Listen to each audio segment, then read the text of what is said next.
అన్న అందరికీ నమస్తే. నేను బిగ్ హార్ట్లో ఆర్డర్ పెట్టాను బీరకాయ విత్తనాలు. చూడండి అన్న ఇలాగుంది. కానీ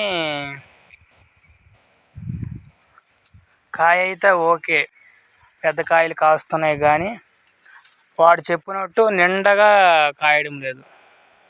ఏదో మాత్రం మనకి తేడా ఉంది. కొద్దిగా చూడండి అన్న. నచ్చితే ఒక లైక్ కొట్టండి.